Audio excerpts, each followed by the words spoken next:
Hi, welcome back to my channel. My name's Marissa, and this is Margins of Marissa. We have a super fun live stream today because I'm going to be ranking every single book that I read in 2024. And I read 76 books in 2024. So I have a lot to say. We're also going to go over some of my 2025 goals, reading goals, maybe some channel goals. Yeah, so I hope you're ready to get cozy and to chat with me about some books. My beverage of the evening is a nice cup of apricot tea, so I hope you guys have something to sip on as well. And I see Ven is here. Welcome in. I'm so glad that you finally caught one of my live streams. I feel like I'm always going live when you're probably asleep. And Lori Beth is here. Hi. I am so excited to see your tier list, Lori Beth. I just watched your favorite books of the year. Loved it. And Leah is here as well. I just saw your message. It's 2 a.m. Leah, I hope you get some good rest, so don't feel like you have to stick around. I think we'll start by talking about some of my goals, and then we can get into the tier list. And it's midnight for Ven. You guys, thank you for joining so late. I'm glad to see you all here. But please feel free to go to bed whenever you need to go to bed. Okay, so in terms of my 2025 goals, just starting off, I'm doing this on a live stream because one of my goals is to go live more. I feel like it's something I really wanted to do last year, but I just kept putting it off. I did a few reading sprints, which I love doing, and I will definitely do more this year. I in these kind of casual live streams as well, just chatting, and hopefully a lot of them can fill in the space where I don't have the time to make a full-length video for it, because I would love to make a tier list video for this, but I have other plans and priorities, such as the vampire reading vlog, which should be coming out this Friday. And you know what, Lori Beth? I love a long yap video, and I'm always sat for yours. Ven, I was so sad I missed yours. I'm gonna have to go back and watch that. At least try and catch the highlights of it. So yeah, one goal is to go live more often and in these casual ways.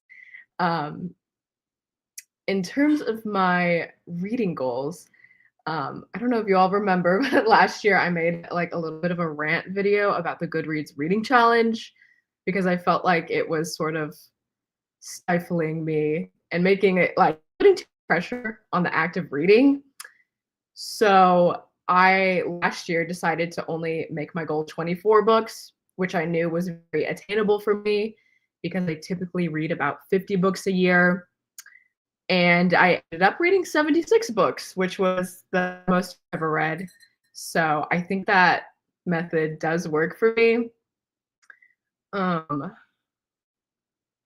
Yeah, I think it works because in years past, I have like when I get to the latter months of the year, I'm like, okay, I have to pick up a bunch of short books to try and like increase my numbers.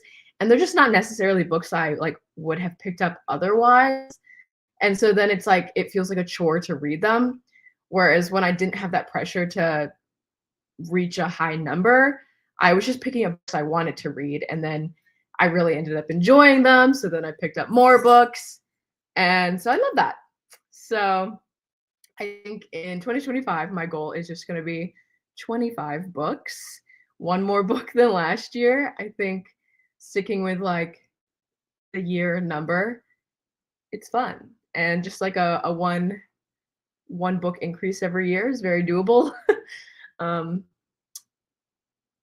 Yeah, I mean, I guess like maybe someday I'll get to the point where I like don't need to set a goal at all. Just having something minorly pushing me along. Um, you know what I mean? That's just how I feel about it, I guess, but not a major stressor, a minor stressor. Yeah. Um, and then for books I want to read, I'm trying to think, where should we go from here? Okay, I'll talk about my big goal for the year is to get through books that people lend me, because I'm sure for all my like fellow book lovers in the chat, when people know that you love to read books, they tend to lend you books to read, which is so nice. Like I love reading buddy reads. I love books that my friends have loved, but sometimes they start to pile up. And I looked on my shelf in like December and I realized that my friend handed me this book 3 years ago and I still had it and I hadn't even opened it. And then I just like piled up all the ones that I have and I haven't read. It's not that many, but I just like want to make that a priority this year. So let me show you the books that my friends have lent me.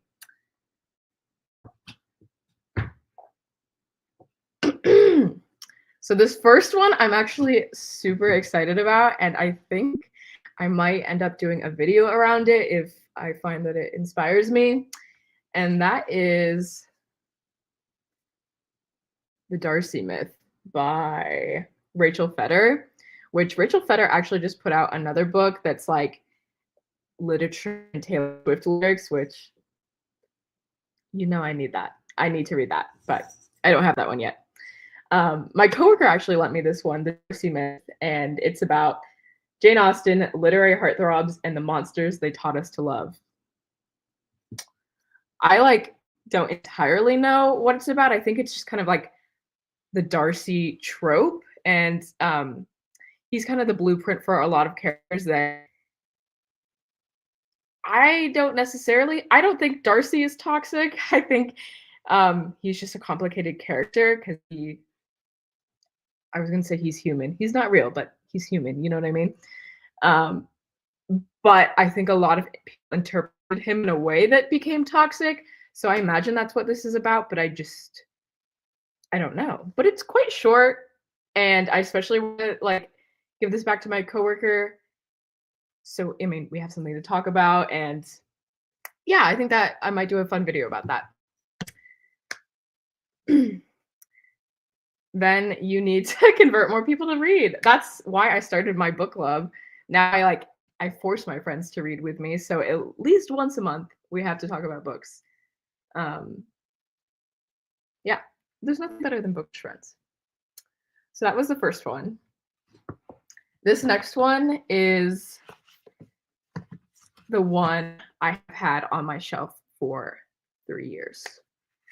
And that is a book called Hush. This is a horror novel by Anne Fraser, and couldn't tell you what it's about. Maybe I'll read it to you. My friend actually lent this to me. I think it was 3 years ago. Ashley, if you are seeing this, I'm so sorry, but I'm getting to it this year. Hush says it's a criminal profiler, Ivy Dunlap's job to unravel the psyche of the most dangerous men alive. None haunts her dreams more than the killer who took her son's life 16 years ago, then silently disappeared into the dark. Now, an urgent request for help from Chicago's police has reawakened Ivy's greatest nightmare. The Madonna murderer has returned to fulfill his calling. This time, Ivy understands the killer instinct. She knows what man is capable of. This time, she's ready to confront her deepest fear face to face for the very last time. It sounds good. It sounds very thrilling. She told me it was one of the scariest books she's ever read, and she knows I love horror, so that's quite enticing. And I'm excited to get to it. I think the reason it took me so long is that it seems like the perfect Halloween read, but I have so many perfect Halloween reads. So then when the time comes around, I have like too many to choose from, and I never read them all. So I'm just not going to wait for Halloween this year. I'm just going to read it.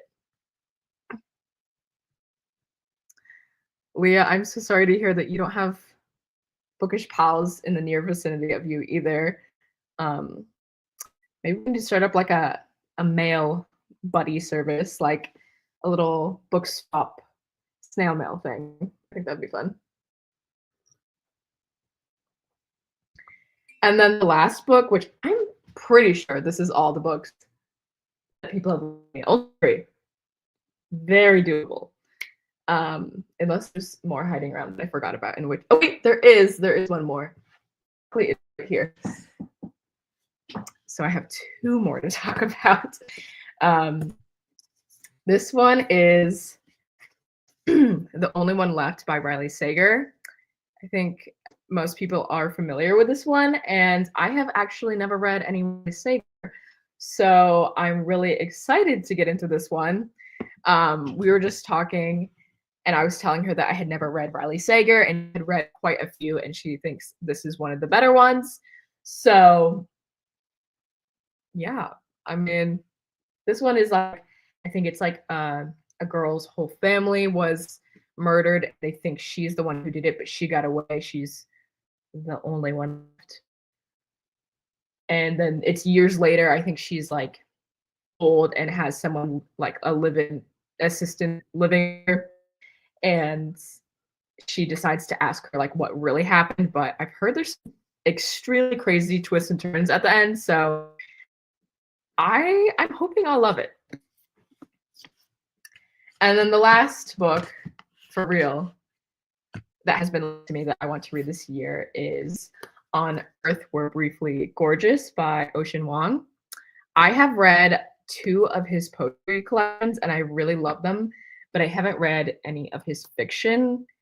As far as I know, this is his only novel, but I actually don't really know that for sure at all, so that might not be true. But I think this is maybe something to do with the Vietnam War. Yeah, I've heard it's very sad. My friend Emily lent this to me also quite some time ago. So yeah, that's my big goal for the year, to read Lent books. Only 4. You think I would be able to manage that? I sure hope so. Okay, Ben, you've read The Only One Left. Did you think it was good? I can't remember if you're a Riley Sager fan or not, so let me know. And you've also loaned it to someone? That's funny. I guess it's just like a very loanable book. Hi, Cami. Good to see you. Leah, you have a Sager on your list for 2025? Maybe we should do another buddy read. I have that one, but I would be open to reading I would be open to read another one. Okay. Then before we get into my tier list, I just have 3. Okay, I have 2 books here with me, but I have 3 that it's like, if I don't read it this year, something crazy is going to happen. Okay, Cami loves Sager. I'm feeling better about this. I'm feeling inspired to pick it up even. She's read Middle of the Night. I think, is that the one with a lot of green on the cover? I think he has like quite a few that are green, so I don't know if I'm thinking of the right one. That says, very different from what I normally read. The final twist was smart. Okay. Well, I'm excited about the final twist. I kind of wish I didn't know that there was like a big twist. I mean, it's a thriller, so that's kind of expected, but I hope I'm not like just waiting for it to happen the whole time I'm reading it.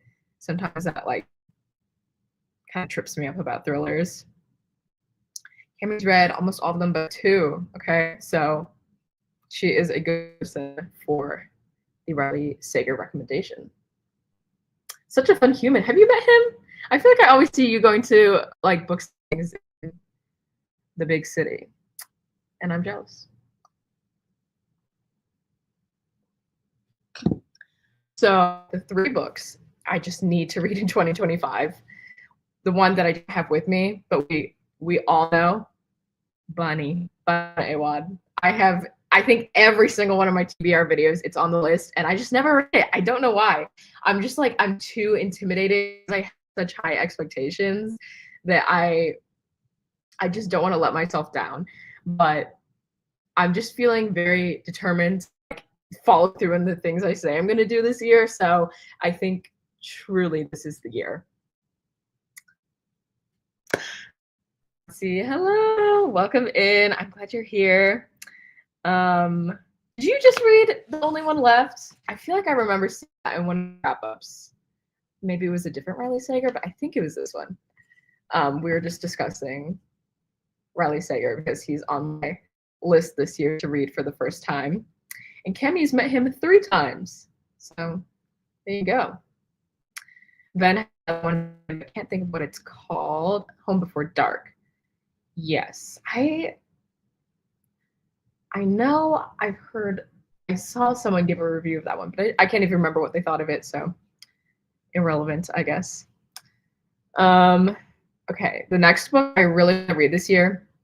One of my goals last year was to get over my fear of big books, because like I said with my goal, I was just feeling a lot of pressure to like read a lot of short books and get the number up, but I set a lower goal so that I would be more inspired to pick up shorter books. Be inspired to pick up bigger books. And I think it's starting to work. I have a lot of big books on my TBR, so I think that's a good sign. I can't remember. I mean, we're about to go through every single book I read last year, so we'll see how many big books I read. But this one certainly qualifies as a big book, and that would be Priory of the Orange Tree. Yeah, this one's pretty massive. And I am intimidated because I'm not really a fantasy reader, but I've heard this is like a super approachable fantasy. So I'm just like really excited to read it. And I found this in a little free library, which was like such a good find that it just like makes me more excited to read it. So this is one that I really want to this year. And I think I'm going to make a reading vlog for it. I'm still trying to decide like what kind of format I want that to be. So if you have any thoughts, let me know. I usually when I do a reading vlog, I do spoiler free, but I think like reading the entirety of such a big book, it might be fun to do a spoiler video. But then if a lot of people haven't read it, then obviously they don't want to be spoiled. So then maybe I'll do like mainly spoiler free with like spoiler warnings. I don't know. If you have thoughts on it, let me know. Once he did read The Only One Left was my first Sager, and she liked it. I feel like I remember you saying, maybe I was talking about, I watched a video of someone saying the twist at the end was crazy. Maybe that was your video, or maybe it was someone else, but I'm glad to hear you liked it. Ven has also declared 2025 the year of big books for a lot of people. I'm glad to see that, and hopefully we'll get some buddy reads in there because I think that always helps get through the big ones. Leah likes a spoiler video on a widely popular book. Yeah, that's kind of what I'm thinking. Like, I feel like a lot of people have already read this. I'm like chronically late to the party, especially in regards to fantasy. So hopefully that would work for this video. But maybe when I get closer to actually reading it, I'll pull my community tab. And the third and final book that is on my must read of 2025 is another big book. And that is Anna Karenina. Now, I started reading this in 2019. I got about 200 pages in, and I was loving it. Like, this is really my perfect cup of tea. And then I put it down to read Twilight. I don't know. I don't know how that happens. But when I did, I just never picked it back up again. And that big book fear kicked back in. So then I was always like, oh, I can't read that right now. Like, get in the way of me reading more books. But I just really want to take my time with it. I want to enjoy it and finish it up because I feel like when I do finally read this, it's going to be a favorite for me, just based off the first 200 pages. And I've also never seen the movie adaptation that has Keira Knightley and Aaron Taylor Johnson, which I have to see that. And I've been like, I can't even think of what the word is, like teasing myself with it for years. Like, I have to read this so I can watch the movie, because I love Keira Knightley and I love Aaron Taylor Johnson, and like a period piece, like that is just like cracked to me. So I know I'm gonna be like have the best movie night of my life once I finish that. So it's a really big motivator for me. So if anyone's read it, let me know what you thought of it, or if you've seen the movie. Let me know if it's as delicious as I think it's gonna be. I like the idea of doing both spoiler and spoiler free with timestamps, parts people can skip to. Yeah. I feel like it's probably the best way to go, just in case like I want to be accommodating for everyone, but yeah, we'll see. We'll see.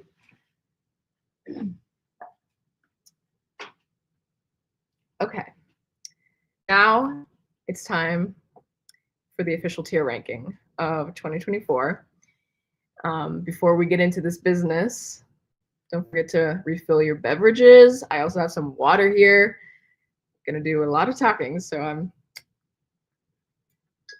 staying hydrated. Leah has read oh my gosh, Anna Karenina, and loved it, but the Russians are so depressing. Yes, and I think I'm gonna love that. I think it's just gonna work perfectly for me. I also, am I saying that correctly? I never know, and I feel like I've definitely looked it up before. And I feel like it's Anna Karenina or Karenina. I don't know. So if you're able to like somehow tell me that in text, then that would be great. But either way, I'm sure you guys know what I'm talking about. All right, I am gonna go ahead and share my screen so I can introduce you to the tier list.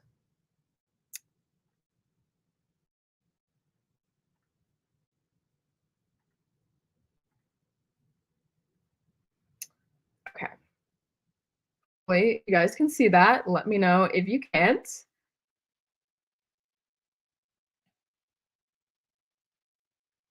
It was the second version. Did I say Karenina? That does sound more correct. Yeah. Okay, so here is my tier list. And let's just go ahead and zoom in on our tiers. So as just in general, my reading preferences are so, I mean, I was gonna say subjective, but like obviously, but I'm so like wishy-washy within my own ranking of books. Like I'll rate my favorite book of the year 4 stars, and then there'll be books I rated 5 stars that I didn't like as much as that one. I don't really know the logic and I can't explain it, but it's just vibes. And so this tier list is also just good vibe. I'm not going back to refer to what I rated them when I read them, because sometimes I rate them out of 5 based on more than my enjoyment. Like I rate them on craft, or just like if I think it was a good book and I know it just wasn't for me, I'll give it maybe a higher rating. But then when I create these lists, it's like, really, what did I enjoy? So at the very top, our highest tier, we have You Have Bewitched Me, Body and Soul. I love, I love, I love you. I never wish to be parted from you, from the down. If you know, you know. And if you know, then you know it doesn't get any better than that. So that's at the very top. Below that, we have Oh Baby. Very high praise. It's right behind the other one. Not quite as good as the top one, of course, but still great. And then in the middle, we have, well, yes. And that could maybe be described as like, sure. Yeah. I mean, I feel very middle of the road about it, we'll say. And that's probably why it's in the middle. Below that, we have, I don't know, girl. I don't know. Which that could either be, I can't explain to you why I even read it. I kind of liked it, but it was bad. Or maybe literally I do not know because I don't remember reading it. We'll see. And then, of course, the bottom two kind of go hand in hand. We have should have DNF'd. And right below that, DNF. So I did DNF a few books in 2024. One of my goals was to be better about DNFing books that I wasn't interested in because there are so many good books and I just didn't want to waste my time reading things I wasn't interested in. So I DNF'd a few. I should have DNF'd more, hence why there is a should have DNF'd category. So hopefully seeing how many end up in there will convince me to be better about DNFing in 2025. Okay, so let's just get into it.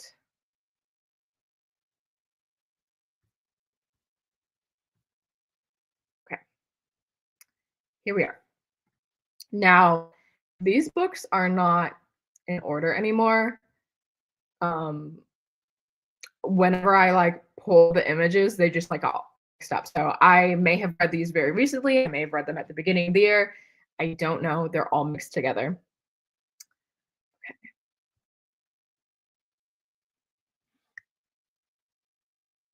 Hmm. Lori Beth also had the goal to DNF her book. Yeah, we don't have time to be reading bad books, so it's okay to DNF. And hopefully, I don't offend anyone with the ones I did DNF. I feel like they weren't that controversial. So, first up, we have The Taming of the Screw by Henry James. Right? Yeah. Um, Also, I'm not gonna sit through and explain like every single the plot of every single book. But if you are here on the live, then you are lucky. You can ask me plot of a book and I will explain it to you. But if you're watching this after the fact, then you're just gonna have to look it up yourself. Okay. Taming of the Screw. This is gonna go in, well, yes. It's a classic. It's like a classic horror. It was good. It's quite short. I think it might even be a novella. But it wasn't the greatest thing ever. It was just like, yeah, sure. So she was in the middle. Um, yes, this Lori Beth, this is the Tier Maker website. And the reason it is ad free because I have an ad blocker on. So there you go. It's literally just tiermaker.com. Yeah. Next up, we have Agatha Christie, The Murder of Roger. Is it Ackroyd? Okay, let me just put it again. It's going in I Don't Know Girl. Roger Ackroyd. Yeah. I read that for a library book club and I'm so sorry. Like, I'm so sorry when I say this. I am just not an Agatha Christie fan. I've only read that one and then there were none, but I just don't really like the like whodunit murder mystery type of setup. They just bore me. And even this one, I looked it up and I was like, what is Agatha Christie's best book? And this one is the one that came because it is sort of unconventional within the genre. And I was still bored. I did not care. Even whatever the twist was, I was like, okay. And maybe I feel that way because so many popular or modern books have surely like taken from Agatha Christie, so it's not as novel as it would have been had I read it back in the day, but it just doesn't do it for me, and I really have no plans to ever read Agatha Christie again unless someone just like really wants me to, like, to like one that they're sure I'm gonna love. But otherwise, it's really just she's not for me.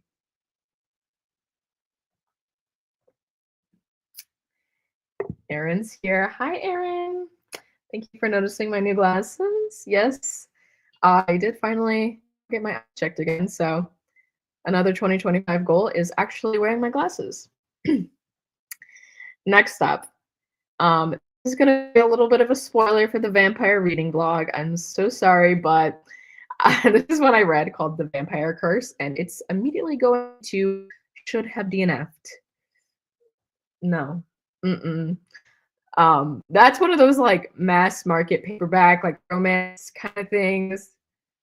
It was bad. It was really bad. And that is the reason that the vlog took me so long to make, is because I was reading it, even though it was only like 150 pages. It took me like 2 months to get through. I should have just DNF'd it. Next is a Stephen King short story, The Gingerbread Girl. And I'm going to put that in, well, yes.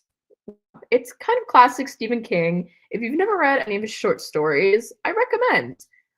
He's really good at short stories and just writing something scary with like a quick punch.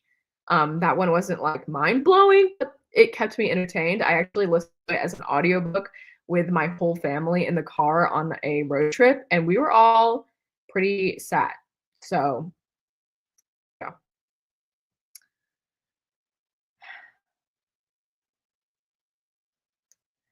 Leah had one your advent calendar and chose it for the same reason as you. Which one was that? Was it the Agatha Christie? Because yeah, you really might still enjoy it. I think I don't like Agatha Christie, so I wouldn't completely write it off if that's the one you're talking about. And Eden is here. Hello. Next up, we have Rosemary's Baby. She's going in. Well, baby. Oh, baby, it's in the name. She belongs there. Rosemary's Baby is fantastic. I'm so excited to finally have read it. That is like the classic horror. That's something I really just want to read a lot more classic horror, as a horror lover. Um, yes, I can't believe it took me so long to read it. It was really good. I read it with my book club, and there was just so much tension in it. It's so, I mean, honestly, it is kind of scary because it's such like a horrific situation that it maybe could happen now, but it definitely was so like enabled to happen in the 50s, 60s when it was written took place, when women just really did not have rights and their husbands kind of dictated their lives and really believed them. That was scary to read because it was like, oh my God, this was not that long ago. I, I mean, hopefully no one was like pregnant with the Antichrist that long ago, but women not having rights is the true horror of this book. Yes, Rosemary's Baby is a book, and it obviously came out before the movie, and it's really good. Um, I watched the movie after reading it, and the movie is also fantastic, but the book just like really builds up that anxiety. Speaking of another book that was adapted into a movie, Wicked. Most of you probably know my thoughts on this because I made a whole vlog about it. I'm gonna put it in, I don't know, girl. It wasn't quite worthy of a DNF because I did enjoy some parts of it, but a lot of it was just weird. And it was just like, I don't know what's going on here. And then there was just some aspects of it that I feel like the author just didn't follow through on things he built up in the beginning. So it's pretty low on the list, but it's not the worst book ever. And I know there are quite a few people who love it. So if that's you, good for you. It wasn't for me, but it could be for you. Then we have another kind of pulpy book. I'm gonna put this in, I don't know, girl. But for that reason, because I kind of liked it, but also it was kind of bad. And the premise was just so weird to me. It's kind of one of those like, I want to say like a Harley Quinn book. I don't know what it is, but the premise is just so weird. It's like, I'm gonna explain because I'm sure most people have not read that one. I think only like 60 people had rated it on Goodreads or something. And I, of course, read it from my reading blog. If you missed that, you could give it a watch.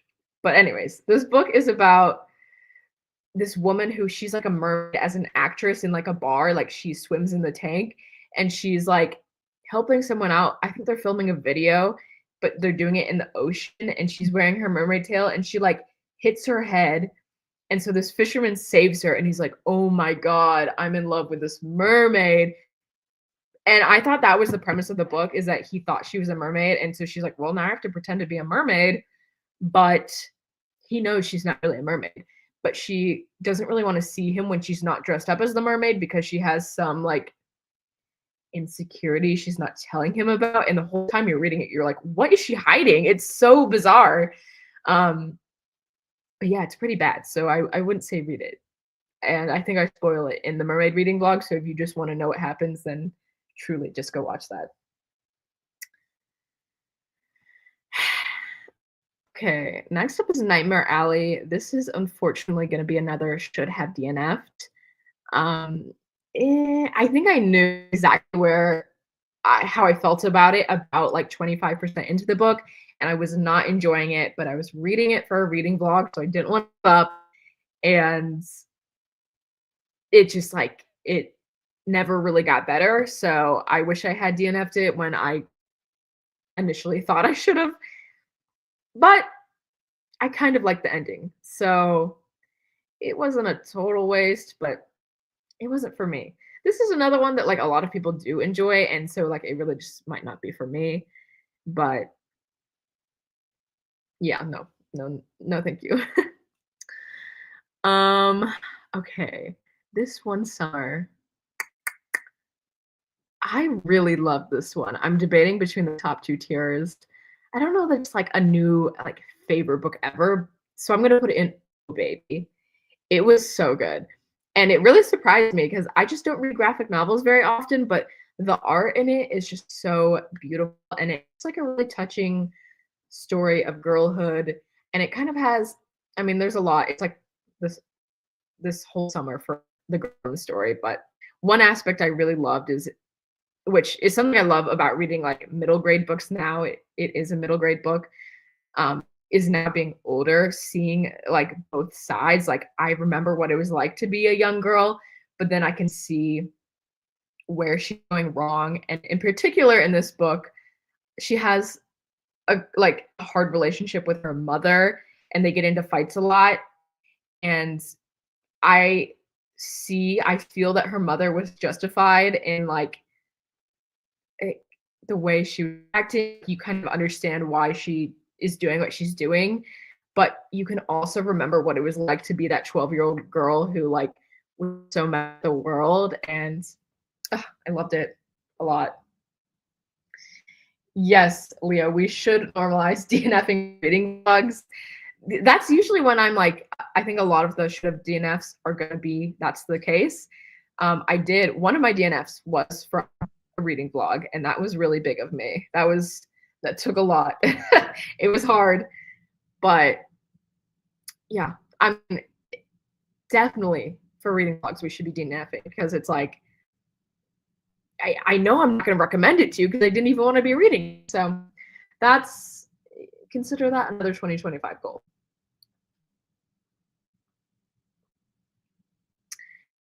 And speaking of which, we have another should have DNF'd. This is The Sculptor, which is another graphic novel. And I was enjoying it at first, but I started to like, while reading it, I realized it just was so written by a man. And I'm sorry to any men watching this. I please don't hit the not all men comments. Sometimes you just know when it's written by a man. He was just like objectifying the woman, the female love interest in like a way that just made me feel so icky. And I started to see like hints of it in the beginning of the book, and I had a feeling, but I read it anyways. And at the end, it was just so like the audacity of man to this book. And I don't know, it felt like it was like it thought it was doing something so novel and like no one had thought this before. But it's like I truly remembered thinking and feeling these things as a middle school girl. Like, no, I'm sorry. Not for me. I should have DNF'd. Okay, now we have the Twilight gender swap, Life and Death, which is gonna go in, I don't know, girl. I am a Twilight lover. We know this. But I also know that it's not the greatest book series of all time. And this one in particular was really annoying. Um, it was truly like, why did she write this? It really just, it could have been so interesting, but she just doesn't really introduce new perspective to the story at all by gender swapping them. Like, no. Like, I'm trying to even think of what to say about this. I think it would have been much more interesting if Edward the character had been a human and Bella the character had been a vampire, rather than creating Edith and Beau, which was just like, it just changed that much even with their gender swaps, which I guess is maybe the point. Like, she was trying to prove, maybe she was trying to prove like it would have happened even if it was reversed, I guess. But it was just like, it was unnecessary and it dragged. Unless you're like really like nostalgic for Twilight, but even then, just reread Twilight. That's what I say.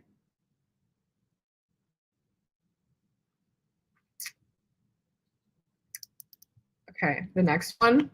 If you watched my favorite books of 24, then you already know how I feel about this.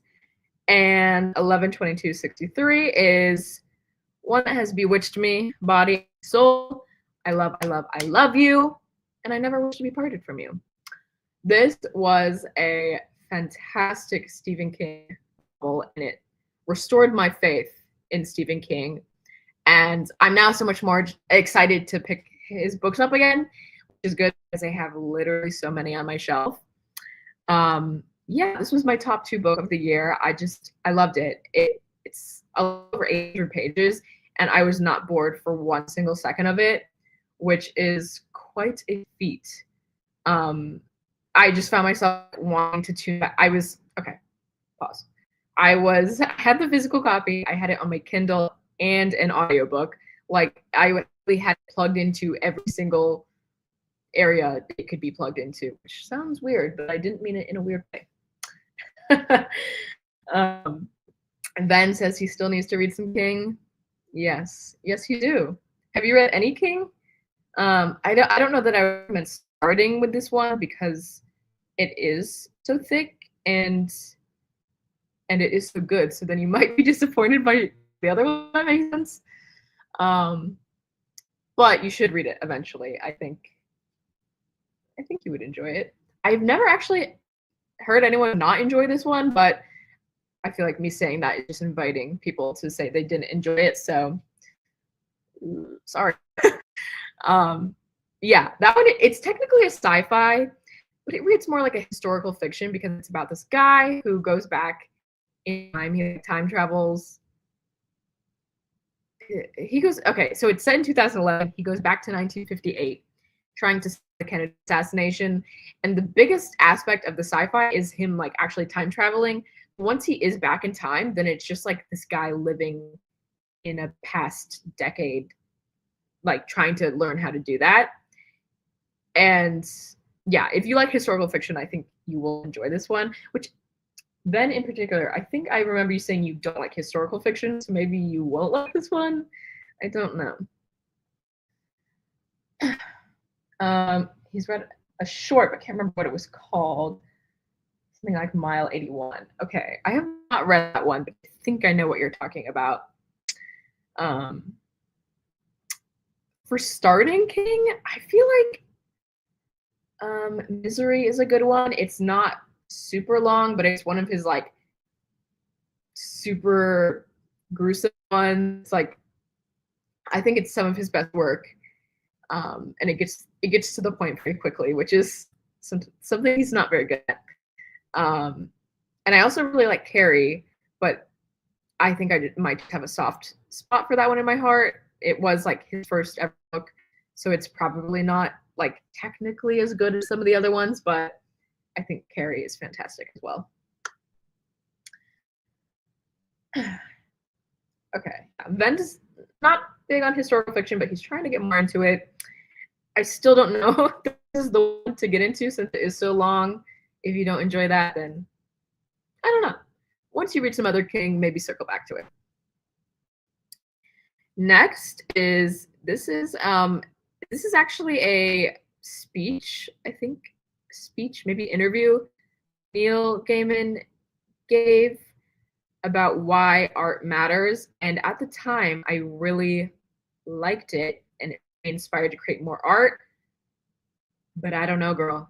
I can't remember a single thing he said. I just can't. Not even one thing. Um, and it's only like a 45-minute speech, so I don't know. And that maybe should not count as a book for the year, but it was on Goodreads, so sorry, I counted it. One of excuse me, one of Leah's favorite kings is Salem's Lot. I've heard that one is so good, and it recently had like a re-release cover.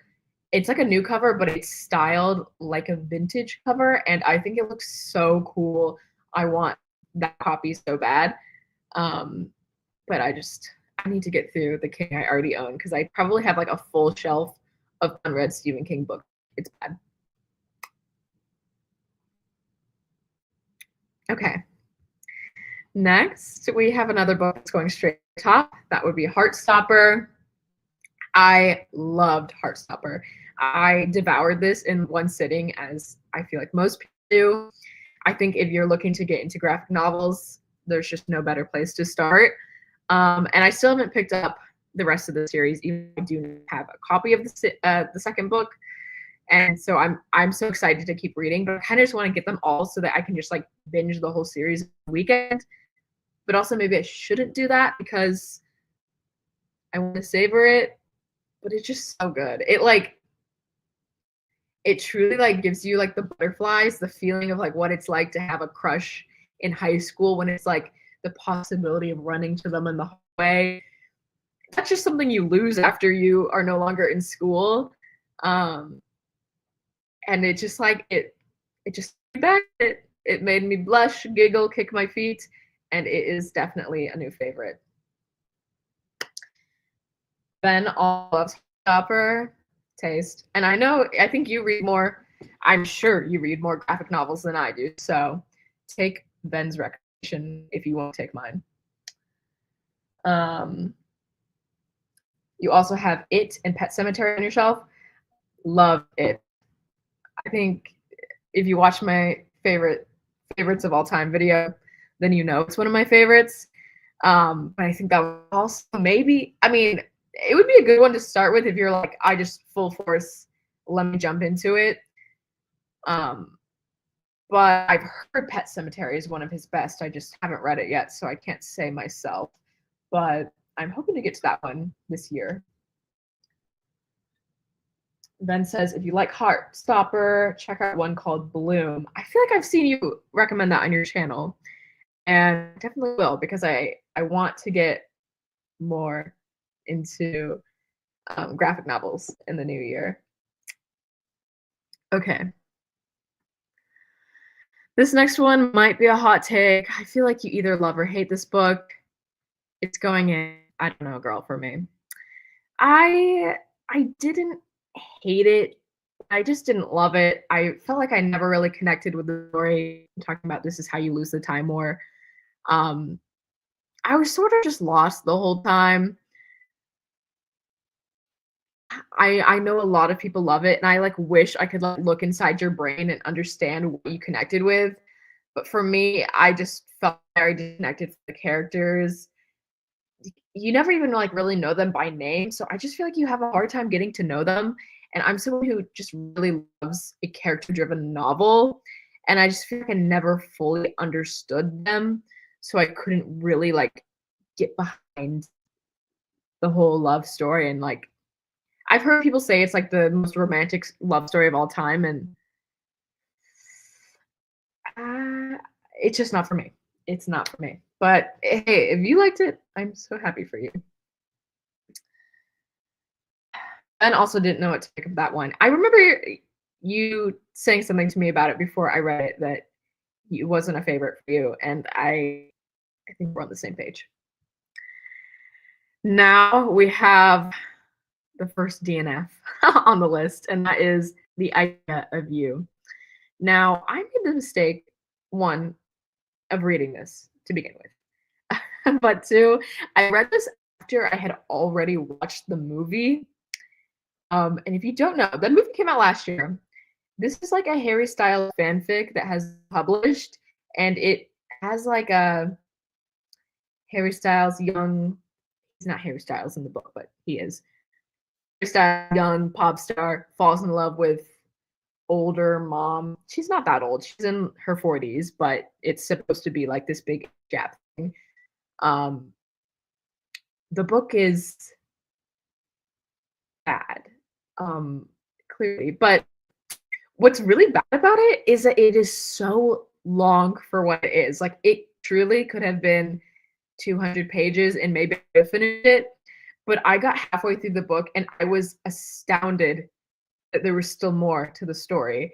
It just was so repetitive, back and forth of them getting into little fights, him being like, "Why don't you want to be with me?" And but also, "I'm a rock star." Okay, the other thing in I'm trying to think.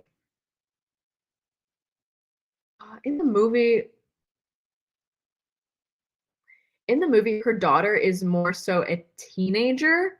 In the she's like a young girl, like 11 or 12, maybe 13. And her mom, one who's dating Harry Styles, is so okay with like ruining her relationship with her daughter for this man. And it really just did not sit right with me. Um, and they make a big point of being like, he's not even the one in the band that the daughter likes, so it's fine. But it's like, if my mom was dating a member of One Direction back when I was in middle school, no, that would have like actually ruined my life in ways I cannot explain to you. And so I just can't get behind it. And so I DNF'd it. Um, yeah, the main issue is that it's just too long for what it is.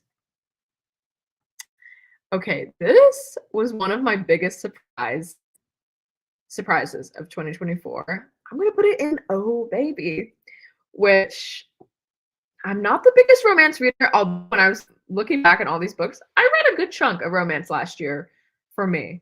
Um, so maybe I shouldn't even say that anymore. Maybe I'm a casual romance reader. But the do-over I really enjoyed. I read this around Valentine's Day, which was perfect because it's set during Valentine's Day. I read it with the little library book club, and I just really enjoyed the story and the characters. And it had a ground day trope, which I usually hate, but I just think it was done well. Um, and it's been a long time now, so why did I love it so much? I just liked the characters. I'm like struggling to remember honestly because it's been almost a year now. Um, but I do just remember I was always excited to pick it up.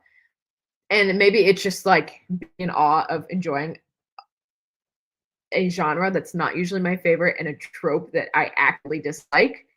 She managed to make me really enjoy it. So I think that's a good feat. And yeah, that is a young adult romance. And it's cute. It's cute. Next, I'm gonna go ahead and put this baby at the top as well. Carmilla. This is such a good book, and I can't believe it took me this long to read it. Um, but I was so thrilled when I did because it was like, yeah, this was made for me. It is a gothic novella about vampires, about a female vampire, um, and there's a lesbian romance in there. It's just too good. I feel like you just have to read it. Um, I read that with my book club, and its only flaw is that I wish it was longer because I think like a full fleshed out story would have been really great. But even as a novella, I loved it. Yeah. And of course, that one is also in my vampire reading blog, so you'll hear me talk more about it very soon.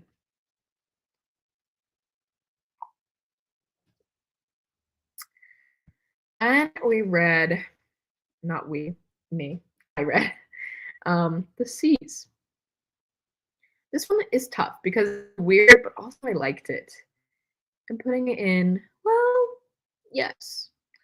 That's a mermaid book that I feel like I think I described it as having a normal people vibe. It's somehow it's like that, but it's also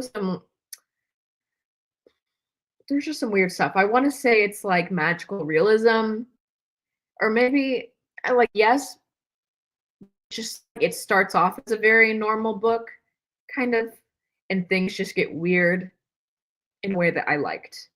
Um, I think the writing is very nice. It's so hard to explain, and I don't think it's going to be for everyone. I quite enjoyed it, and for being a mermaid book, it is not really the best example of like a mermaid vibe because it is a very gloomy book. So yeah, don't read that if you're like summertime. I need a mermaid book. Read that maybe in like rainy seasons, if that makes sense. Good night, Ben. I'm so glad you could be here even for a little bit. So chat with you, and I am excited to catch up on your tier ranking as well. I know you're gonna have some good takes in there. Okay. Here we have Big Swiss, which was another one I loved, but I wouldn't say it's a new favorite. So we're gonna put it in Oh Baby. Love the writing and the character study. All it's very good, and I will recommend that one a lot. And I don't think it's a favorite. And then I listened to the Daisy Jones and the Six audiobook, and well, yes, I really like that one. I listened to that on a road trip, like pretty much in its entirety. It's a great audiobook for that. You can kind of just sit there and listen to the whole thing. And I was very like enthralled with the characters when I was reading it. I never went back and watched the show or listened to the music, which was something I was really excited to do when I was reading it, but it did kind of like leave me after I read it. So I don't know that it has staying power for me necessarily. I know a lot of people love it, and I think it's worth the read if you haven't read it.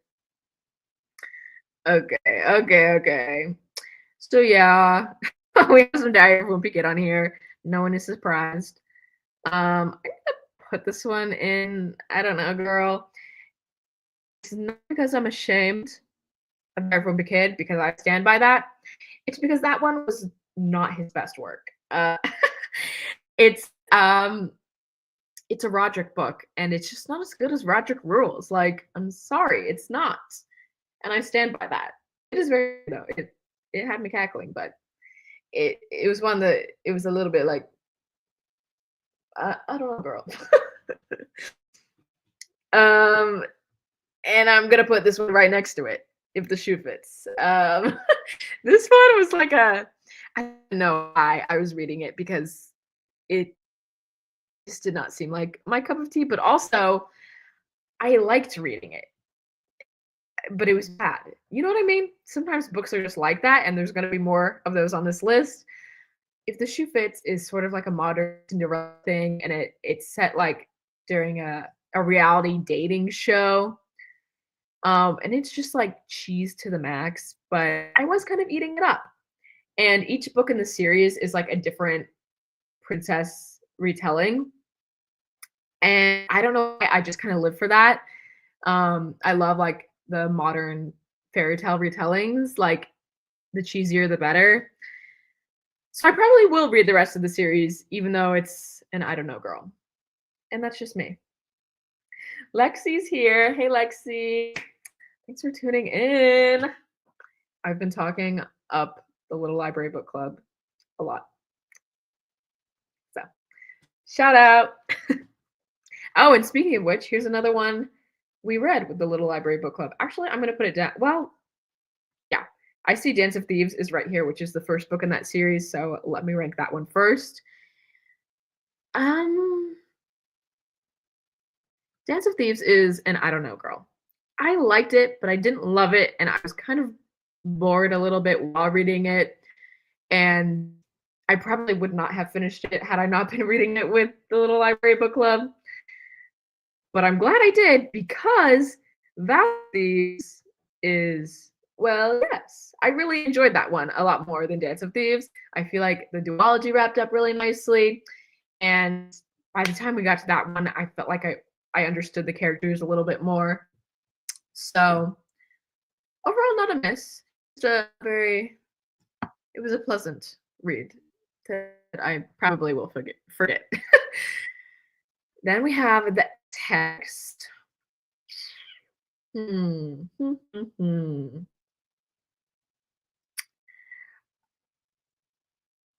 This one's tough because I know I have another book that's very similar coming up that I liked better. So I'm gonna put this one in, I don't know. Not that I disliked it. I think I gave it like 3 stars. It was fun. It's a fun, witchy read. But it just doesn't really have staying power. And I think I'm gonna forget the plot very soon. But I read it in like October. So it's still like vaguely for me, but I'm losing it already. So that's why it's an I don't know girl. But it was still a good read and I still liked it. And I would recommend if you're reading around the Halloween season, it's probably not worth reading outside of that time period, but maybe, maybe. Okay, she says I had a wild take on Dance of Thieves. Yeah. Everyone in book club loved it. I just like, I'm not that much of a fantasy, so but also it didn't even really feel that heavily fantasy. I don't know what it was. It just wasn't my favorite. Wasn't my favorite, but everyone else really liked it. So take it with a grain of salt. Then I read The Midnight Library. Okay. I somehow completely forgot to put this on my favorites of 2024. And I was okay skipping over it, which makes me think I should put it in Oh Baby. I loved this book. When I read it, it like really had a big impact on me. And I know it's kind of hit or miss for most people, but I just read it when I really needed to. And I think it's a great book. And I think if you're just in a place in your life where you like need it, then it's perfect. And maybe if you're not in that place, it may feel a little self-helpy, but I'm okay with that for what it was for me. I loved it a lot. And I can see that Aaron loved it as well. Yeah. Yeah. I feel like everyone in the friend group has passed through this book now and has loved it. So high praise here. It's not for everyone, but it is for me. And I'm sorry that I neglected her in my favorites video from the year, but she is for sure an honorable mention.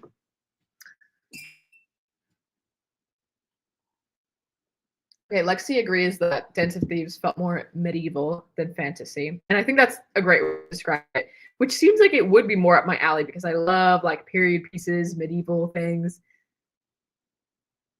But I don't know. Maybe I would have liked her to commit more to full fantasy or full medieval or something. Don't know. Okay, this one, book, My Lady Jane, was a massive surprise for me. It is so silly, and I kind of loved it. This is an obey. I almost put this book on my favorites of the year. And I don't know that anyone ever feel that way. It is a very kooky book. It is a young adult book, and it is certainly written like one. And it's sort of just like a very bizarre premise. It's about like Lady Jane. Oh my god, I'm so bad with like British history, but it's like between one of the King Edwards and Jane and the Mary Queen of Scots is in there, but I think there's another Mary. I'm so bad with history. I'm sorry.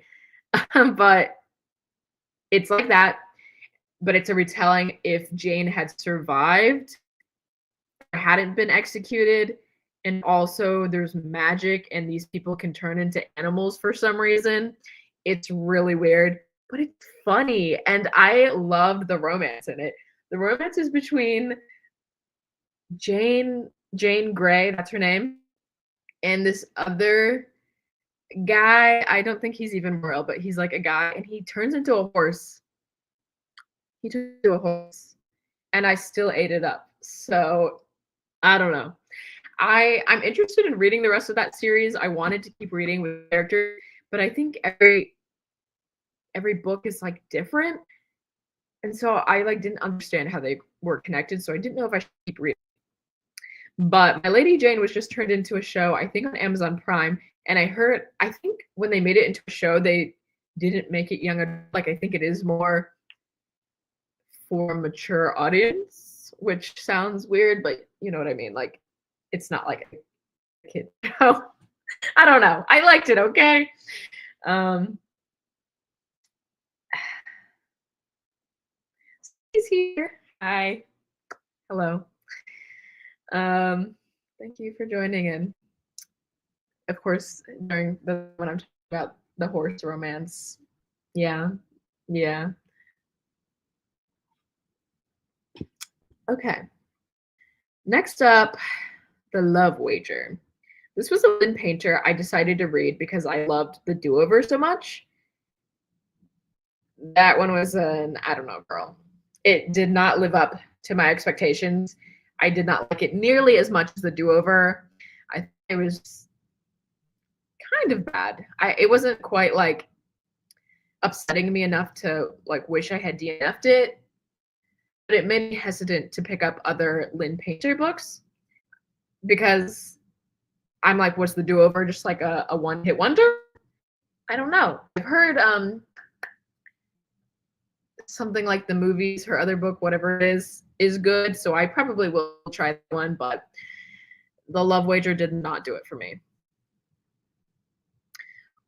What Lies in the Woods? That's another, I don't know.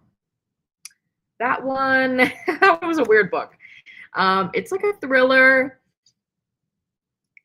It's just a little bit bizarre. It's like, it's one of those books where it's like something happened to these girls in their past and you don't know the full story and it's uncovered in the present day as like another mystery is going on, which can be done well, but it was just like a little bit weird.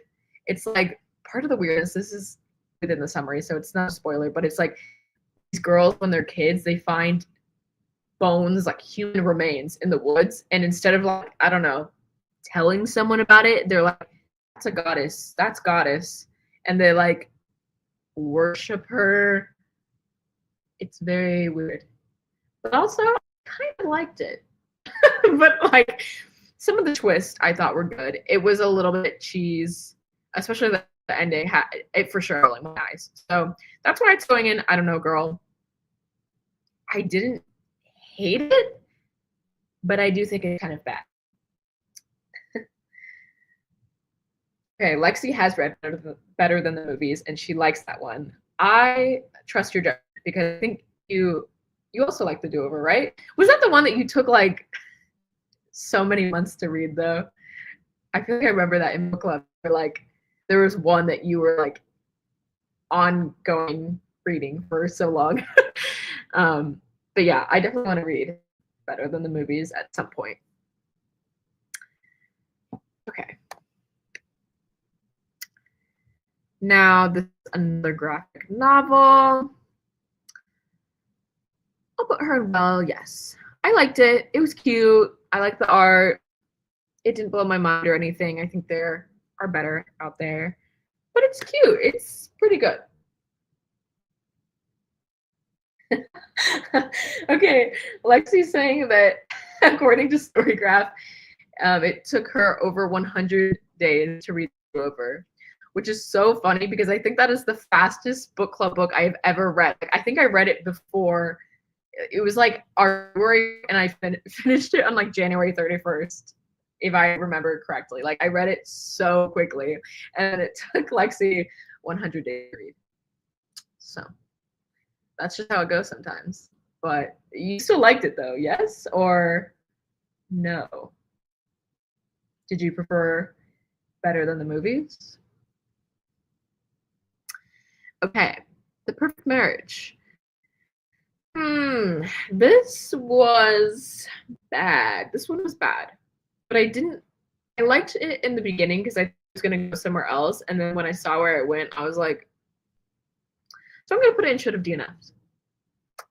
because it was just sounding like my eyes rolled to the back of my head. It was such a like Gone Girl copycat that I was like, I was upset. I was like, why did you think you could do that and get away with it? I don't know. It was not good. It was not. Okay, Lexi devoured the first 3/4 of the do-over in February, but then didn't finish it till later. But she still likes better than the movies better. So there you have it. That is so funny that it took you over 100 days to read. Okay, next. This one was like a little bit of a guilty pleasure read. So I'm gonna put her in. I don't know, girl. Hooked is like, I think this is like the only smut book, maybe, we'll see, that I read. And it is so bad. It is actually so bad, but it's so funny. It's like laughably bad. It's like I can't stop reading. Like, so Hooked is a Peter Pan retelling, but it's like between Peter Pan's daughter, who is Wendy, which I don't know. Okay. So Peter Pan's daughter, Wendy, and Captain Hook. That's the relationship. But in like modern times, and they're not actually like in Neverland. And it comes up in like very bizarre ways. Like Captain Hook is of course like a gang mob drug dealer guy, and he owns a bar called the Jolly Roger. Very clever. Okay. Peter Pan is like another kind of drug money guy, and his assistant, Tina Bell. That had me like actually like tears coming out of my eyes. I was laughing so hard. So yeah, I will be reading the other books, and I'm thrilled. I cannot wait. I know she has like a Rapunzel retelling. I think actually maybe I don't know that, but she definitely has a Little Mermaid retelling, and I'm so excited. Yeah, I have nothing else to say about it.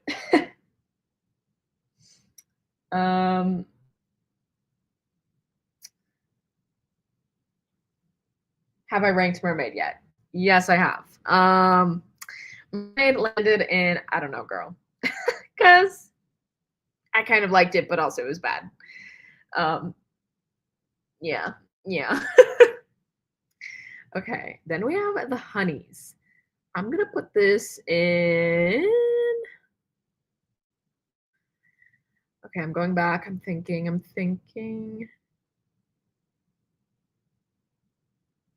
gonna put it in. Well, yes. I really loved that one when I was reading it. And it is like a young adult horror, but the body horror in it was like really scary. And there were parts when I was reading it. I remember I was reading it at the gym, and I was like, this is actually disturbing, and I'm a little bit freaked out. And I left. I was like, I'm going home. And I think like the ability to do that, to write like that, and in a young adult book is like deserving of praise. Okay. But it like isn't, well, you know what? The more I'm talking about it, the more I'm like, maybe it should be raised. I don't know. There were some things I didn't like about it as well. You know what? No, I don't care. It's going in Oh Baby. I liked the writing. I liked that it was very character driven. It was a very slow build. It just worked for me. It just did. Then we have a poetry collection. This is The Hurting Kind. And that's going to be another, well, yes, it is a very great collection of poetry. This is by Ada Limón. If you're looking to get into poetry, I think Ada Limón is a great place to start. She has a lot of like her writing is very conversational, so I think it's pretty like accessible to most people, even if you're not typically a poetry reader. And she writes a lot about like nature and things like that. But it's not my favorite. And I've read one of her other collections, which the name is slipping me right now, but I did like that one better. So I feel confident putting it there.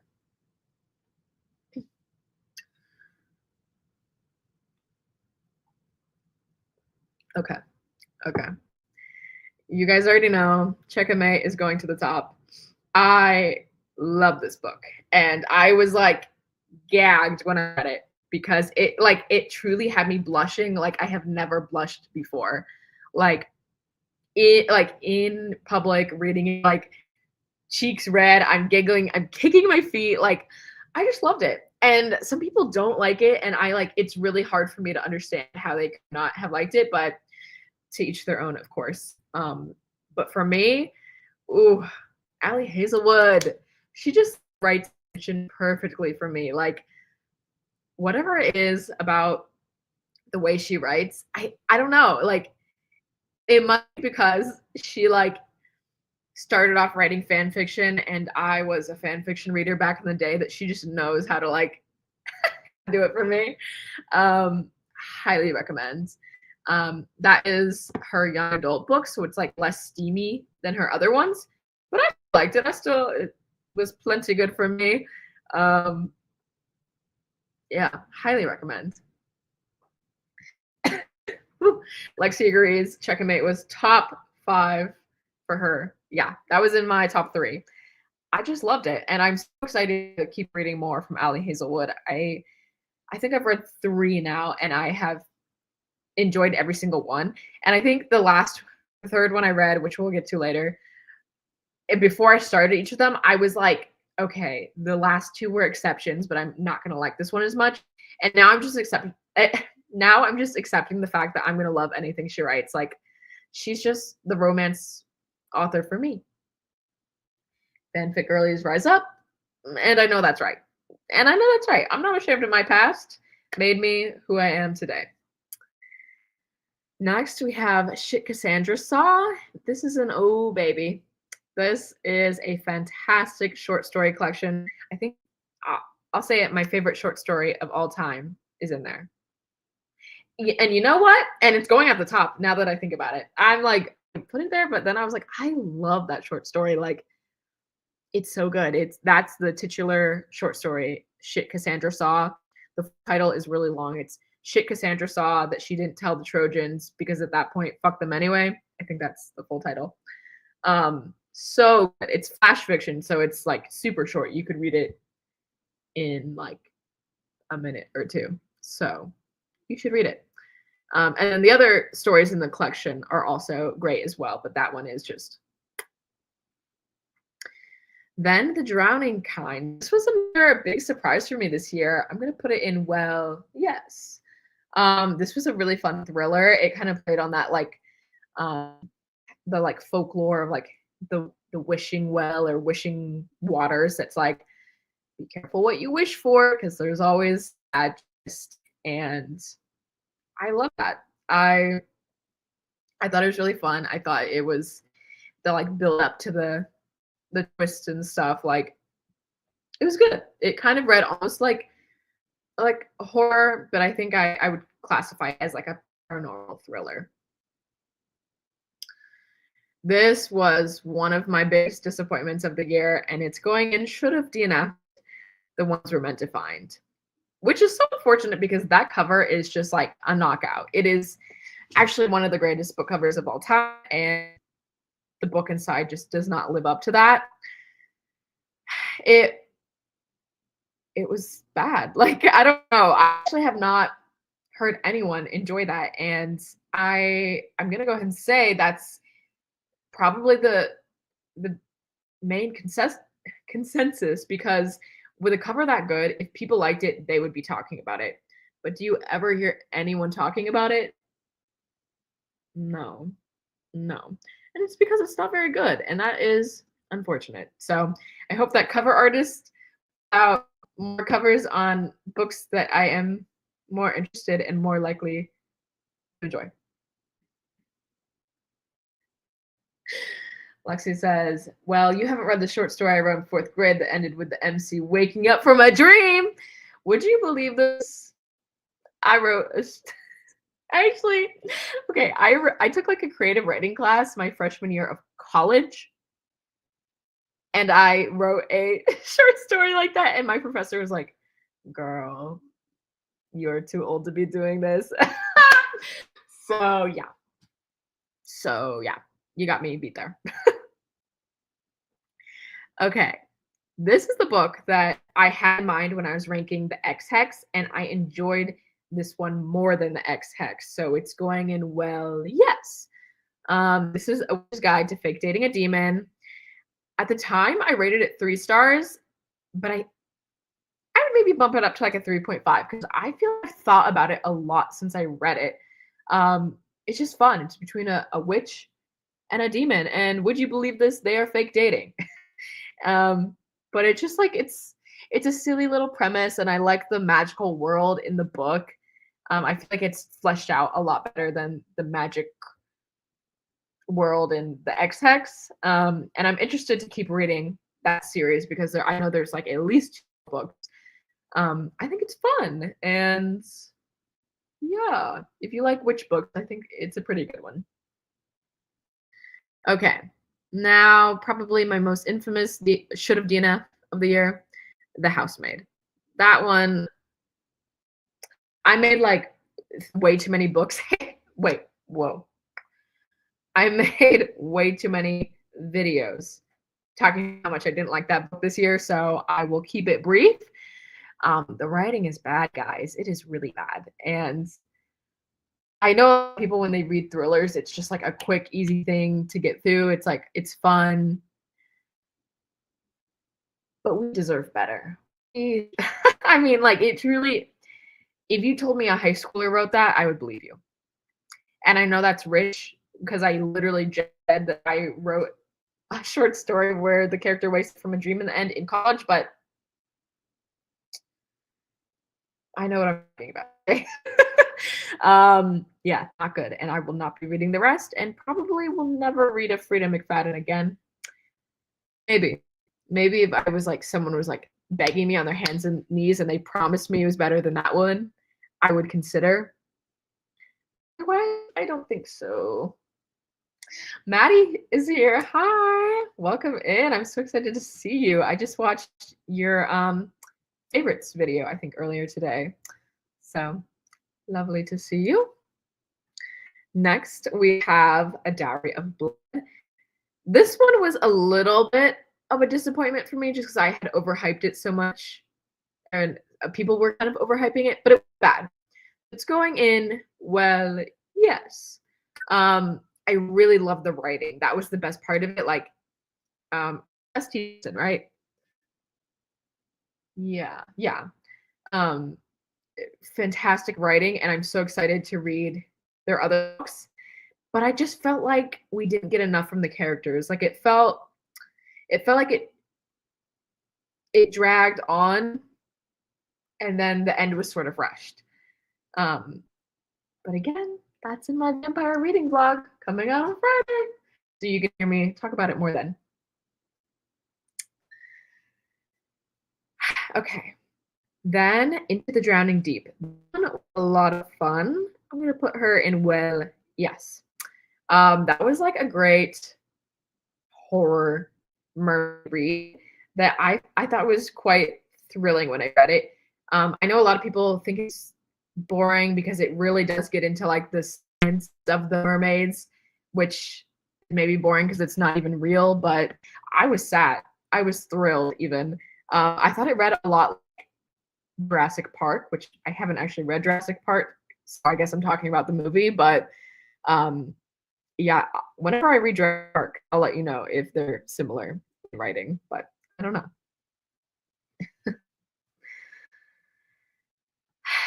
This is Ghost Roast, a little graphic novel that I read, and it was very cute, very cute. It's going in, well, yes. Um, not my favorite graphic novel, but I thought it was really great for what it was. It's a ghost hunting, paranormal type thing. The art is very beautiful, and yeah, it's a cute little read. Woman Eating. I love this one. This one was an oh baby for me. Um, and it's not going to be for everyone because it is quite slow. Um, and it is very much character focused, and it's a lot of the beautiful prose and all that. So it worked for me because I love a slow book characters, and it really made it's a very introspective book, and I liked that. It had me thinking a lot about my own mortality as someone who is not a vampire. So it just really worked for me. Then we have A Court of Mist and Fury, and that's another, oh baby. Yes, I loved it. It took me way too long to read that, but I finally finished it and ended up on my favorites from this year. So yes, there's not much more to say. I did enjoy it, and I'm excited to finish the series, which might might happen this year, but it might not. We'll just have to see. Do you love a graphic novel rec video? I would love to do that. Um, yeah, I feel like I have strong opinions on them because I am an artist myself, so it's like it takes a lot to impress me. But when I'm impressed, I think they're really good, which is why Heartstopper is at the top of the list because that one is just top notch. Um, but yeah, I'll definitely make a recommendation video sometime. Yeah, and Aaron agrees with "Oh Baby" for Accord Mist and Fury. Yes, I love chatting about that with you, Aaron, and I'll let you know when I pick up Wings and Ruin. Maybe soon, maybe not. I don't know. If you keep like yapping at me, then I definitely will. Okay, then we have Tomorrow, Tomorrow, and Tomorrow. Right to the top. Right to the top. Um, my I have been bewitched fully. Body, soul, the whole 9 yards. I loved that book. New favorite, more so than any of these other books. It was my favorite of 2024. I love this book. I'm recommend it for the rest of my life. Um, it's just that good. The writing, fantastic. The characters. I just feel like I've never read anything like it before, and I think about it all the time. It had me sobbing. It had me laughing. And this is definitely a book that I'm going to make every person in my life read. I know. Yep. Aaron is agreeing in the chat. Immediate top for tomorrow. Tomorrow. Yeah. Um, I need my boyfriend to read this. I think he's going to enjoy it. That's one of my 2025 goals is getting him to read it. He loves reading, so it shouldn't be that hard, but he just has so many books of his own to read. Okay, this one is unfortunate. Neverwhere by Neil Gaiman. Should have DNF'd. Should have DNF'd. That one was bad. And that one was unfortunate because I thought I was gonna love it because I love Coraline, also by Gaiman. This one was not that. And I think that maybe it's just for British people.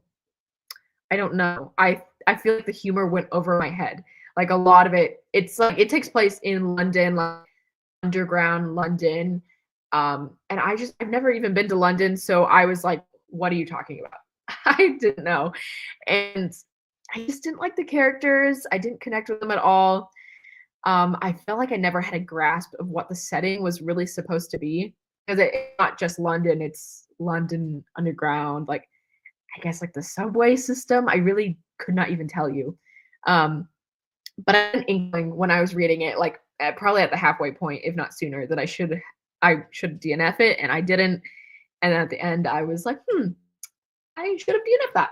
So there you go. Oh, you missed that. You me dad. Yeah, that's what I was giving. But yeah, no, it was not for me.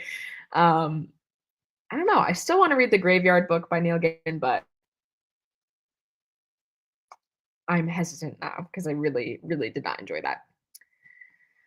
Okay, this one is a hot take. Divine Rivals is going in. I don't know, girl. I don't know, girl.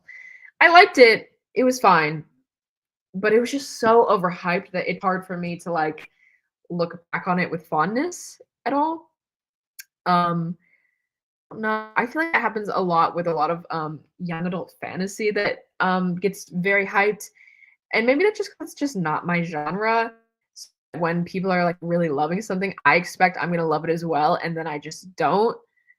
So it's probably on me. Like, I know a lot of people do like the book, but I just wasn't thrilled with it. I don't know. It overall, I just felt very middle of the line about it. It probably could go in well, yes, but since it was overhyped, I'm like, I have a little bit of bitterness after the fact. But I think I gave it 3 stars. Like, it was fine. But I have like no urgency to pick up the sequel, although I've heard some people say they like the sequel better. So I probably will read it someday, but not today. Legends and Lattes. Yes. Um, yeah, I liked it. That one, that's like a cozy fantasy, which also is not my top genre, but I think like what I do really love about fantasy is like those cozy moments of like little creatures sitting around a fire and eating stew. I live for that actually. That's kind of everything to me. So having this cozy fantasy where it's just like these little creatures going to coffee, I really enjoyed. And then just like the smells it conjured up of like the coffee shop and the fresh baked pastries, I thoroughly enjoyed that. And I think I really enjoyed it mostly because when I was reading it, I was like, oh, my sister would love this book. So I gave it to her for Christmas. So let's see if my suspicions turn out to be true. Okay. Here is the American Mermaid book, which I did DNF during my mermaid reading vlog. I was hating it when I was reading it. Clearly, I DNF. I DNF'd it at like 30%. Um,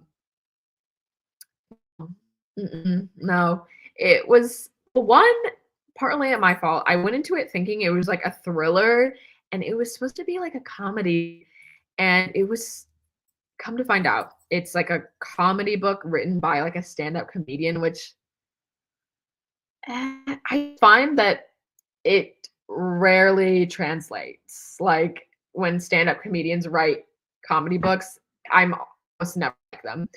Um, and it just like wasn't funny to me. It was kind of rubbing me the wrong way.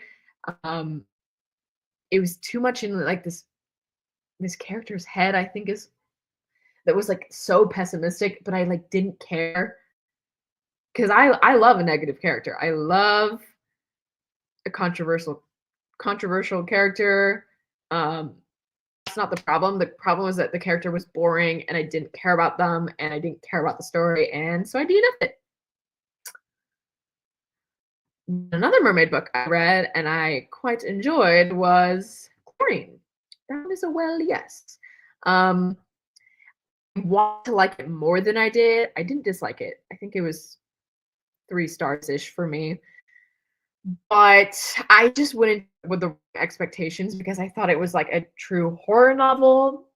I heard it was like really gruesome body horror, and I was excited. I thought it was gonna be giving like Black Swan, like transforming into a mermaid. Um, it wasn't really that. The majority of the book is the reflections of a teenage girl who is very like mentally ill and obsessed with being a swim team, which I liked that part. And had I gone into it knowing that was what the majority of the book would be, I think it would be higher for me. But then when we get to the actual body horror, maybe I'm just a freak, but it didn't really like freak me out that much. It's sort of like self-inflicted body horror. And it kind of at the end just made me be like, okay, I guess, instead of being like, wow, that blew my mind. But it was still good. So don't write it off if you're interested in it. I think just know what you're getting into. And it's not horror. Okay. Paris the Memoir. Well, yes. Yeah, I really enjoyed that one. I read a good handful of memoirs in 2024. It wasn't my favorite, but I didn't dislike it by any means. Um, I liked that Paris really kept her voice in the story. Well, she really did because I listened to the audiobook and she narrates it. Um, but I just found some of the writing in other memoirs better, and I connected with them a little bit more. Um, But this one's still very good, and I think very much worth reading. Okay, I'm sitting down here all in a row. I'm just realizing I don't think you can see my cursor, so my bad if I was like using that a lot. But down at the bottom, we have the Twisted series. Twisted, I think Twisted Love is first, which I'm just going to put them all right now.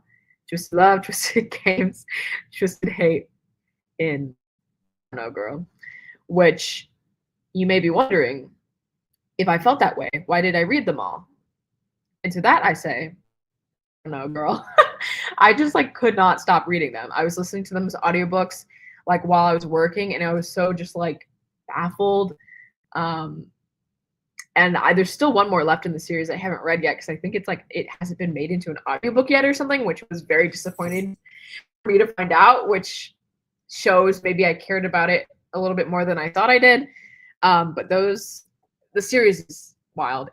I guess I said Hooked was the only smut I read, but I guess those are also all three smut. But they're not that good. Like it wasn't like, it didn't have me blushing. I'll just say that.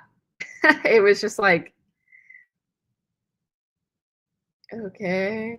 And what I will say, each book is like, it's like these four girls in a friend group, and then they have this bad boy guy type figure that they're dating. But in every single book, it's like extreme, like submissive dominance relationship. And it just like each relationship of the different girls in the different books felt exactly the same. I'm like, you are not all the same people, so you should not all be acting the same way and like doing the same things. You know what I mean? So yeah, I can't say I recommend it, but also I will be reading the last one, so take that as you will. Romantic comedy. This is going in well, yes. I love that cover. I love it so much, and I wish I liked the book more. Not that I don't like it, but it just was middle of the road for me. It's like a rom-com that is very much inspired by SNL, but I don't even know what to say. It's just like, okay, SNL fanfic. I don't know. Maybe if you really like SNL, you'll get more out of that one than I did, but it was just okay for me. But it wasn't bad. It was fun. A Most Agreeable Murder is going in should have DNF'd. Sorry, Lexi, if you're still watching this. Although maybe you feel the same way. We read that one in the Little Library Book Club as well. And it did not deliver on what I wanted it to, because it's like, it's a murder mystery, which again, I don't love murder mysteries, whodunit type things. But I thought I would like this one because it's set in like the Regency era, sort of like a Jane Austen period piece vibe. But it just wasn't very good. And there's some just like randomly weird stuff, like for some reason her sister's a werewolf and it's never explained. No explanation. So yeah, it probably would have been better off DNFing. Okay, we're getting towards the finish line here. The 7-Year Slip. This is a romance that I'll say, well, yes, I enjoyed it. Wasn't my favorite. I don't think I loved it as much as other people did, but I see why people do enjoy it. It's cute, but I probably like after like a year, I will never think about it again, to be honest. But maybe that's just me. It's cute, I guess. Okay, Tell Me Everything by Minka Kelly. This is a memoir that I loved, and I'm gonna put it in a maybe. Listen to this one as an audiobook and ate it up. It was one of those audiobooks where it was like I was wanting to drive around in my car just so I could listen to it more, which is always a good sign for me. And I feel like I've talked about it a lot in my videos, but I'll say it's like a more grown-up version. I'm Glad My Mom Died by Jeanette McCurdy. And I preferred this one, but they're both great books, of course. So this one is difficult because I'm putting it in should have DNFs, which is sad because It's a graphic novel, graphic memoir actually, and the art style is so beautiful. Like I love the art style and I wanted to love it, but it made me so violently uncomfortable because the whole story is about a sexual assault and it shows you in graphic detail. Like she illustrates the assault and it's actually like horrific. And I still finished it, but I really should not have. I should have just closed it and been done with it. So yeah, that one's called Dear Minnie, I think, or Mimi. I think it's Minnie.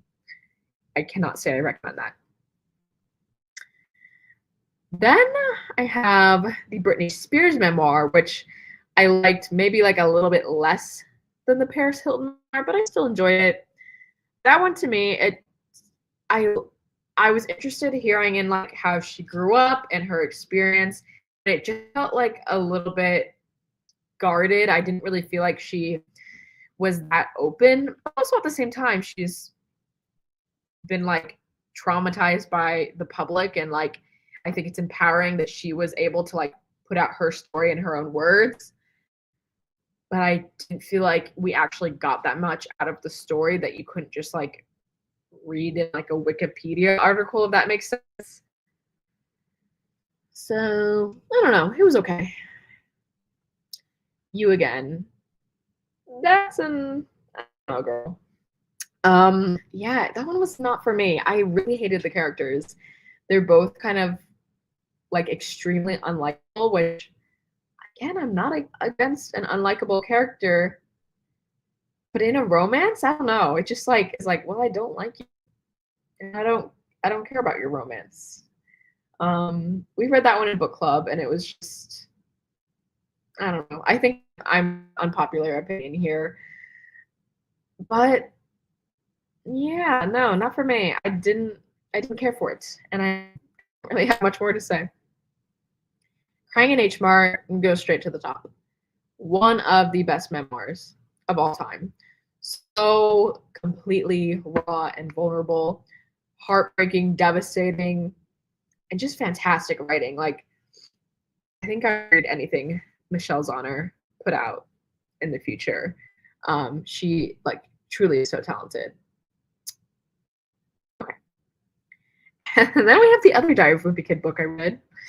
We'll put this one in. Well, yes. This one had me giggling.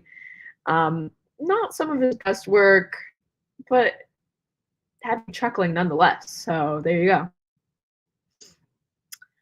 Ooh, this one is this one her side of the story. I think that's what it's called.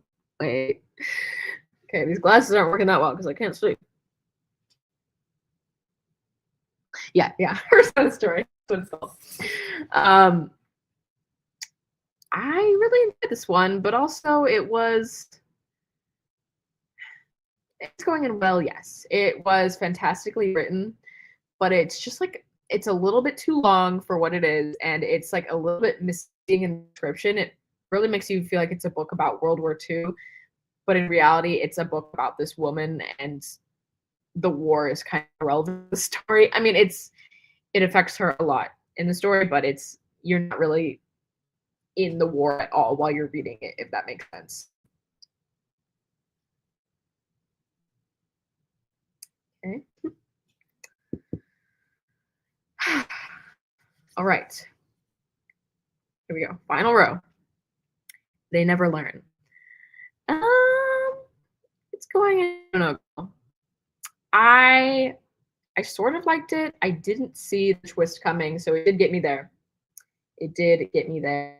But also, I'm sort of just against this trope, I guess you could call it, of like revenge stories. I know they're like supposed to be empowering, but I just find that usually they rub me the wrong way.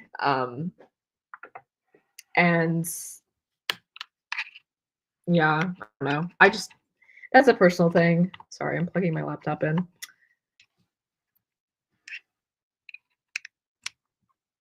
If you're into that sort of thing, I think maybe you would enjoy it. It's pretty thrilling,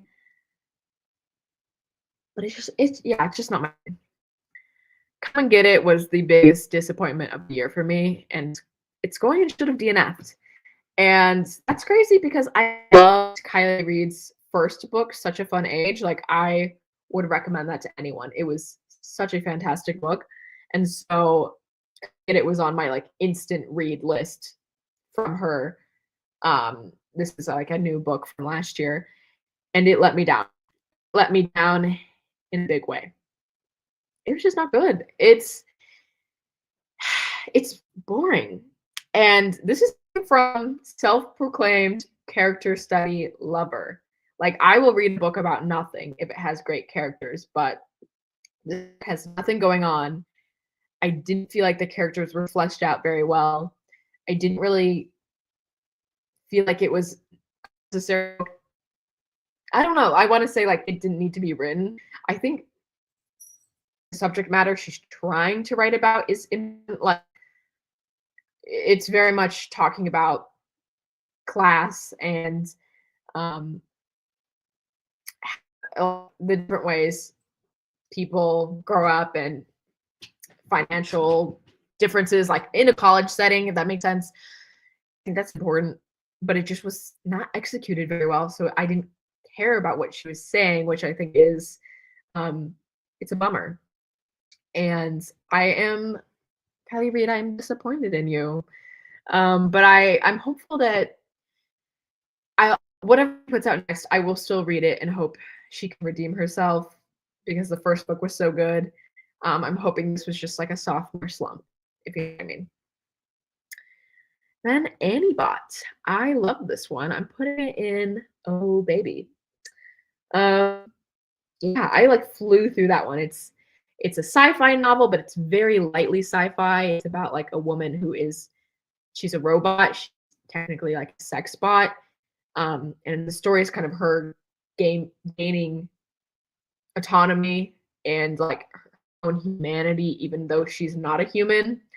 And I just thought it was really interesting to read, especially in times when like AI is becoming more and more prevalent in our life. The subject matter didn't seem like that far outside the possibility. So I liked that it challenged me to think about that a little bit. Bride by Ali Hazelwood. She bewitched me. Oh, did she ever bewitch me? I was like obsessed when I was reading it. I preferred Chainmate, but I like when I was reading Bride, I could not put it down. I was like addicted to reading it. And that's just the Ali Hazelwood effect. That's the one I was talking about earlier when I said this is the third Ali Hazelwood I now read, and I still went into it being like, okay, the other two were just the exception. I'm probably not going to love this one. Like, I don't fall in love with her writing, but I did, and I think she's just that author for me. In terms of romance, at least, she does it for me, and I loved it. When She Was Me, that was a should have DNF. That one was not good. That one was not good. That's the kind of book that makes me doubt the thriller genre. It was so not interesting. When I was reading it, I was like, okay, okay, I guess. And the ending, I just didn't really care, and I have nothing else to say about it. Just for the Summer by Abby Jimenez. That is yes. I enjoyed it a lot. I don't think I enjoyed it as much as other people. I love the characters. It was just like a little bit like I don't even know, preachy, maybe like is that the right word? Like it felt like it was very clearly trying to teach me a lesson, or like I don't know. I'm not explaining that well, but this is one of those romance books that has like a lot of other things going on in it, which I think is a plus. because I also don't really like romance books where it's like only focused on the romance. I liked that they had things going outside in their family lives, but I'm like really heavily comparing it to Funny Story by Emily, which I just read, and I preferred Funny Stories so much more. And that's all I'll say. That's all I will say. Outdrawn. Now, this is a romance that really surprised me. She's getting, oh baby.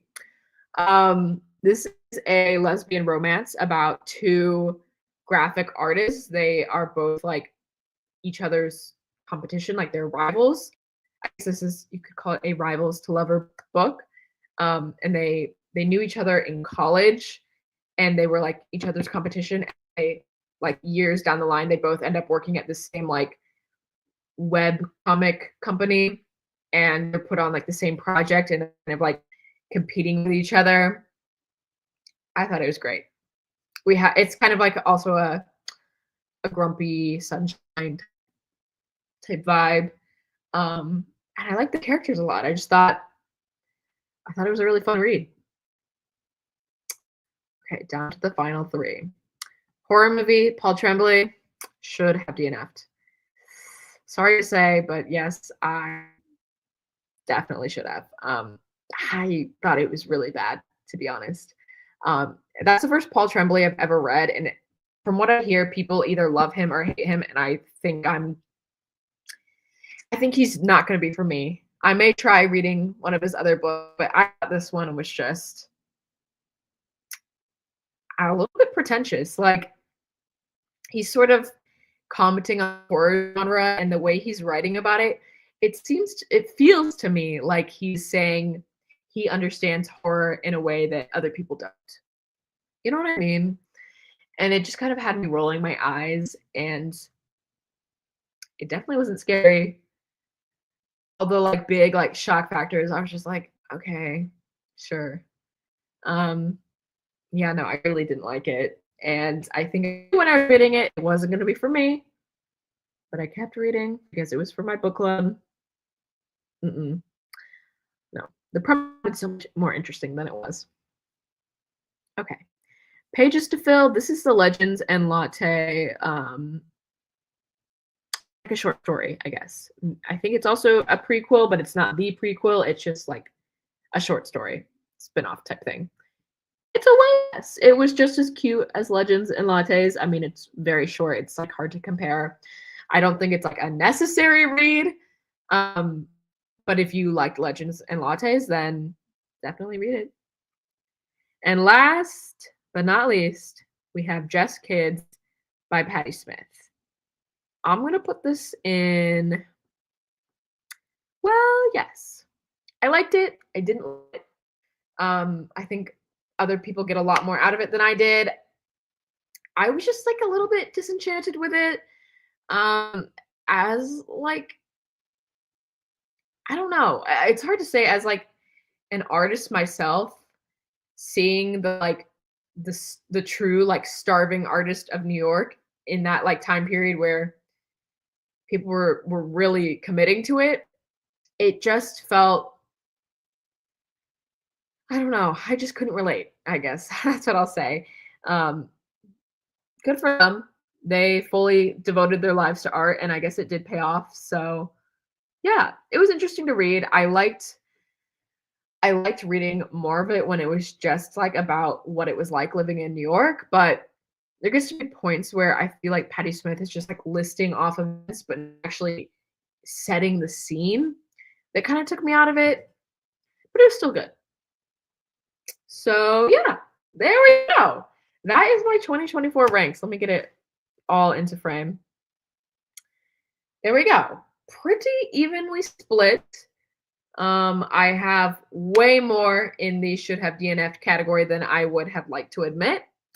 So I certainly will be working on the skill of DNFing in 2025. It's hard out here. It is hard. But I can tell you that I would have had so much more time to read better books had I not read those 12 books that I wanted to DNF and didn't. So there you go. Thank you for sticking with me through that. I'm gonna stop sharing. Um,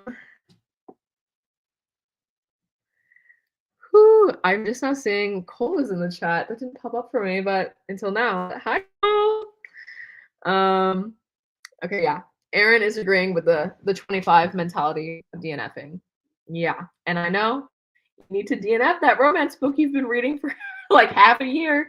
I know you don't like it. You don't have to read it. I'm giving you permission. Let it go. And I will try to be better at that as well. I DNF'd 2 in 2024, which is probably an increase from like 0 the years before. So if it's more than 2 this year, we'll consider that a win for me.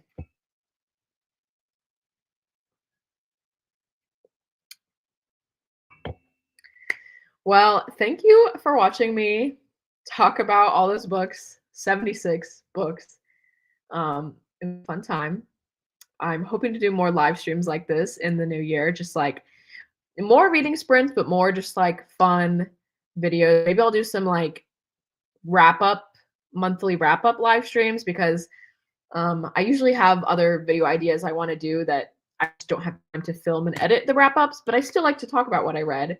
So I think a live stream is maybe a better format for that.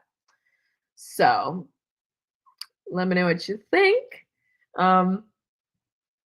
My last few little announcements before I sign off. Vampire reading vlog is coming. Yeah. It was supposed to come out in October, and I have literally been talking about it since then, but it is actually coming this Friday, which is also my birthday, so it's a little treat. My birthday gift to you. I'm like, I feel like I've been talking up this video for so long, and it's like it might not even be that interesting. I don't know.